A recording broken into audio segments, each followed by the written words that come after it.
With most produce traveling up to 2,500 miles to get to the dinner table, today's conscious consumers are asking themselves, is it possible to eat locally grown food? Jim Slama, founder of Family Farmed, a nonprofit dedicated to building local food systems, and the producer of the annual Family Farmed and Good Food Festival conferences, is working hard to answer that question.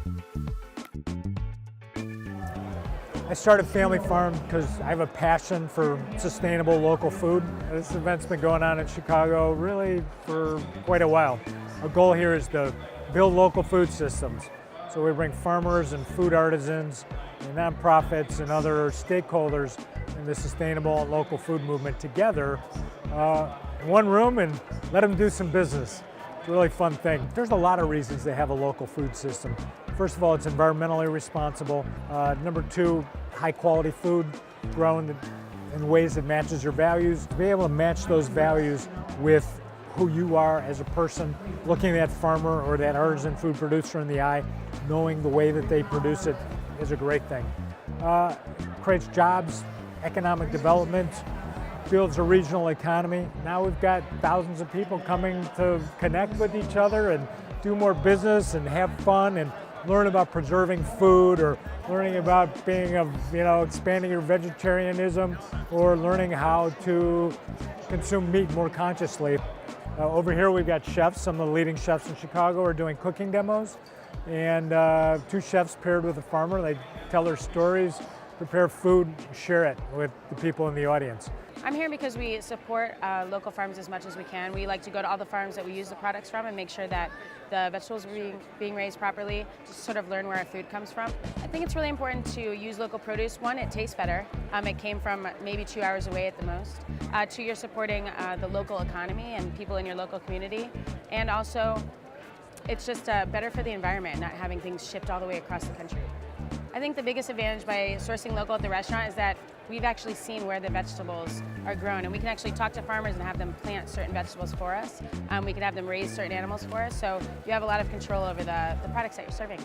Over the course of 3 days, we've got 170 speakers, which is a really great gathering of people.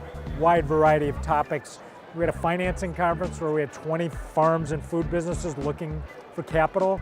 Yesterday's trade show, we had some of the biggest distributors in America working with thousands of acres of farmers, figuring out how do we build more efficient systems? How do we get that food to market from the farm efficiently, perfectly packed, with great food safety standards, and at a price that everybody can afford, and the farmer's making money. Well, as a farmer, I love meeting people. And people want to meet the farmer. They want to know where their food comes from. And when I can tell them stories about my farm, or stories about experiences I've had on my farm, or explain to them how plants grow. Like I've had several instances today where I explained to a person how corn is pollinated. They had no idea how, and that pollen is actually a living organism. And when they get that education, they look at their food in a completely different way. It's a very unique strain of popcorn. It's an heirloom. It dates back to the 1860s, and it had been in this family for 3 generations. Several things about it that are unique. When it pops, it cooks the hulls, so you do not get any of the old maids or the hulls in your teeth. And the second thing is, it's what they call sterile dent. It will not accept pollen from other corns, so you don't run the risk of the GMO contamination.